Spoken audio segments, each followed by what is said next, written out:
Yeah, like I said, Columbine shooting. I know it's uncomfortable to say, but it's literally a direct parallel to it. I know it's tough talking about these things, but it's very important because you can just tell it's a direct parallel. Okay, but then how do we blame Doom? But how do we say Crash Bandicoot is the Dark Souls of platformers? How do we try to blame Dynasty Warriors for the Sandy Hook shooter? How do we try to blame Grand Theft Auto for the degeneration of our youth? That's literal, by the way. Yes. With Sandy Hook, that said that the guy was violent because he played Dynasty Warriors. That was Doom. No. Oh no, that was Columbine. That was Columbine. Sandy Hook was the 2012 shooting. I'm gonna share the big one that year. Yeah. Okay. Sorry. I don't want to divert away from this for too much because this is an important bit of story. But I'm gonna say this really fast. We're on a record low of school shootings right now because all the schools are closed. The moral of the story is homeschooling is the only way to teach your kids. Yeah. Anyway, getting on a lighter topic. How Awful One got, or how All Might got a hole in his chest. That's a rough transition I just made, but it's also the one I tried, so fuck it. Deku is Narancha. Oop. Deku is Narancha. Oh, God, you're right. So, 5 years before the start of the series, All Might finally tracked down Awful One. They had a hell of a slugfest. Awful One lost his fucking head, but All Might got a hole punched in his chest, and as a result, it critically injured him. And he's on a bit of a timer right now in terms of how long he has left to be a hero. You can see this very much easily as it forcing him into a very early retirement. You know, at first when I first started seeing this series, I thought All Might was like in his 50s because of that injury, but no. Objectively, he's probably in like his 30s or something. Scary to think about when you break it down like that. So we got done with that one cutscene. Where do you want to jump to now? 11 and 12. Okay. Did we watch Town already? Yeah, that was what we were just watching. Okay. Yeah, you can have these next couple. So those two were long back to back. One of the 2 times in this game where you can use Jiro. My best girl. So here's the thing about My Hero Academia. None of the girls, if you lay a claim to them being best, it's not a bad pick. Oh, also there are. Hey, what are other people doing while this is happening? Right? This is. Oh yeah, that's right. This game has a little side content introduced, just as little filler things, but it's still neat characterization. I like it. All right, I think this might be the most we see of Mina in the entire game. Fuck me. Yeah, at least you get to see her ass though. Lots. Oh, lots is in lottery, not lots is in a lot of shit in here. Okay. Yeah, no, Jiro's pretty good. It only just clicked for me that those marks are guitar picks. Yeah, it's cute, isn't it? People love Kaminari in this game, by the way. I do. Like, when the game was first coming out, there was a huge wanting of Kaminari content. I haven't played as him yet, but I can imagine there's a lot to dissect with him, personally speaking. I'm gonna definitely anger some people out there when I say I think Sue might be worst girl in Class 1A. She's okay. I don't like her. I don't hate her. People thought she was there. People thought, okay, when I say worst, I don't mean she's bad. I mean she's just uninteresting. It's because she's cute. People are nutting over her in fucking season 1, but she doesn't do anything thereafter at all. So it's hard to be invested in her, really. It's because she's cute. That's basically it. Yeah, and that's really disappointing too. Anyway, yeah, Jiro probably has one of the best assists in the game still. She's unfortunately... Freaks want the frog tits. If you want really, I just, her face bothers me. She's got an okay body that's already outdone by Mina in my book. Is it the tongue or the hair? It's not really either, it's just the eyes. Which, I get as part of the frog look, but I just don't care that much. Another thing I will say that might be controversial to 2 people out there is that I've come to accept that. That's not gonna make it. Okay. Oh, alright. Wow. Yeah, it beats armor. Your level 2's beat armor, yeah. Cool. Momo has the best body in my book in Class 1A, but she has the potential to be a really good character, but she's just not there yet. She's given nothing to do. And What? That's kind of the plot, actually, is that she's never given a chance to prove herself. Like It's like, girl, you have to make those opportunities for yourself. the fight You against can't wait for them to come along for you. her spirit being broken by the UI tournament and then finding her confidence again She's against adorable. Aizawa. Yeah, she's good. Against Aizawa was really good, but like again, she gets moments, but not like anything substantial. So, eh. Oh yeah, and then there's that moment during the final exam where she flashes Todoroki. I don't remember that one bit. She has to open her coat to make the Oh, right. cloth thingy. I thought that was in the certification exam. No, that was when she and Todoroki were fighting Aizawa All right. for the final exam. That's probably actually in here later on. Or actually pretty soon, actually. Yeah, it is. That's the other time you get to play as Momo. How many times do you play as her actually? Oh, 3. Heh. A grand total of 3 opportunities. How about that shit? Just passed up one of them. Yeah. I mean, there's one where you can only choose her, so I guess I'll take the opportunity. Yeah, I just kind of came to accept she's probably the hottest one in the class, just because playing this game, it's like there's no bad angle to look at her at. Yeah. And yes, of course, it's the voice in the back of my head. 15. Who gives a shit? Yeah, really. Every Japanese anime, don't. every anime fan on the face of the planet is lying their asses off if they said that they've never wanked it to a teenager before in hentai. You're fucking lying to yourselves. Don't get all high and mighty. On top of the fact that they're kind of fictional. on top of the fact that they're kind of deliberately designed to be way older than they actually are, but you know that's beside the point. That's okay. We'll just wait another 5 years for the American live action, where she'll be played by a 30-year-old. If you want to feel less guilty, go Hear with... me now, quote me later. There will be an eventual American live action. Oh, undoubtedly. No, if you want to feel less guilty, just like move to one of those states like Georgia where the age of consent is 16, and you won't feel so bad. Is there like 12 states that have it like that or some shit? I don't know. I think so. Yeah. I was making up this part before shit. Basically, hey, we need Are they help practicing against study. Aizawa or something? No, okay. This is a studying session. Hey, we need to study. Why don't you help us? Fuck off! Do it yourself! And then he gets roped into it anyway. Very on brand for Bakugo.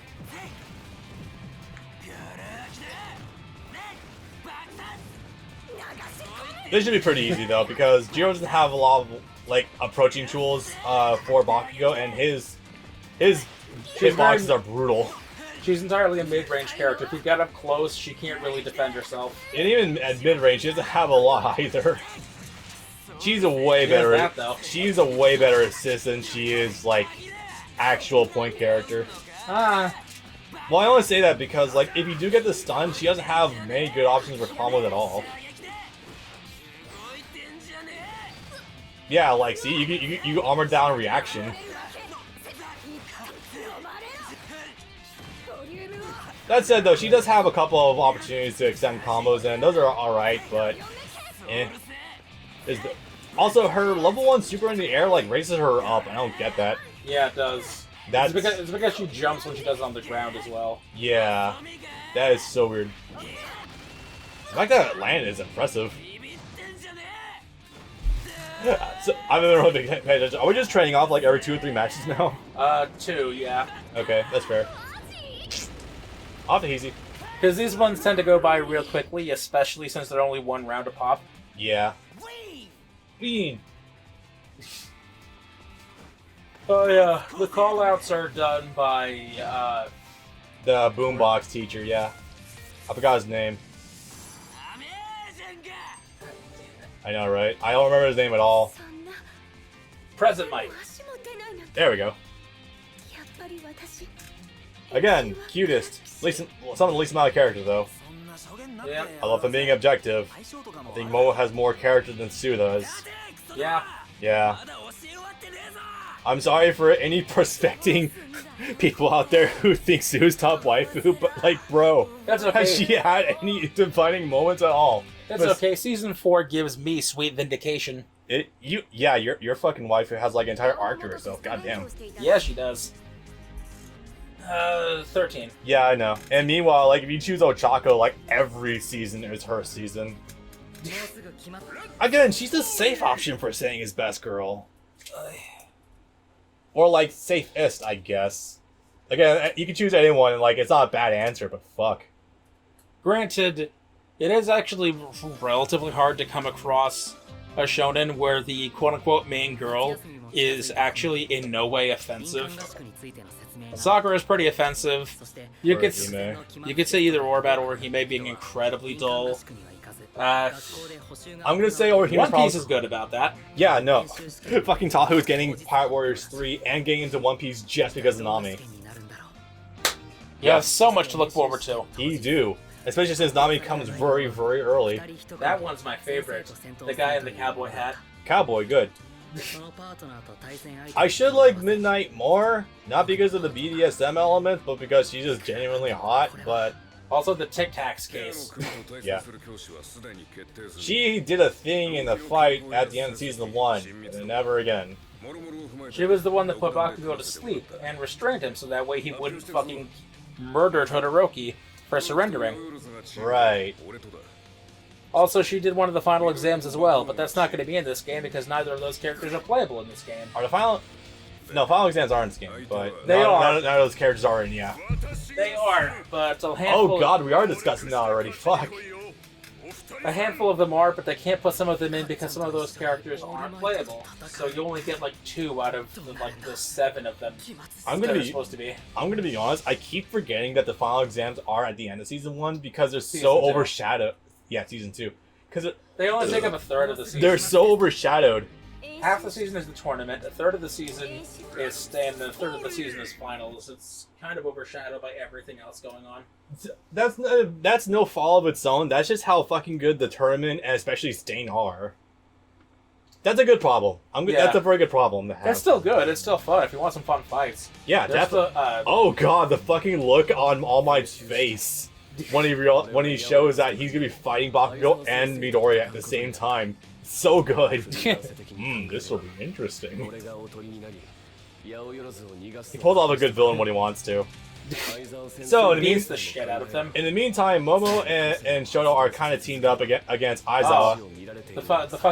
The Russian dolls, they're of her. Yeah, she keeps making those in order because she wants to test she makes them. I just didn't know what they were supposed to be of. Yeah, she keeps popping him out to test for where Aizawa is because his quirk is, of course, the one that turns off other quirks. This guy has a name. I don't remember what it is offhand. It does have a name. Yeah, I forget what it is though. But yeah, again, you watch the series for any given time, you'll figure it out really quickly. It's okay. Just watch the show whenever any character walks on screen at the beginning of any scene, and you'll see their full name and their quirk and their birthday. Yep. And their blood type.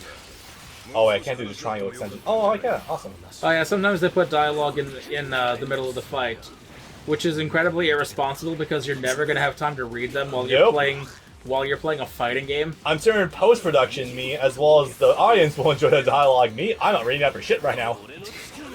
Go for that. Oops. Oh, up circle, then triangle. Got it. Well, this isn't nearly as cheap as it looks, by the way. It's really easy to escape. He's just choosing to get hit by it. Duh, his quirk is called Erasure. That was it, right? Eraserhead. Fuck. Guy? They don't call him Eraserhead in this game, they just call him Aizawa, so that's why it was throwing me off. They don't call anyone that has an actual... Well, with limited exception, they don't call most of them by their hero name, they just call them by their actual name. Except for, like, All Might, that's about it, yeah. Yeah. Which I guess makes sense, more marketing, but yeah. Oh, fuck.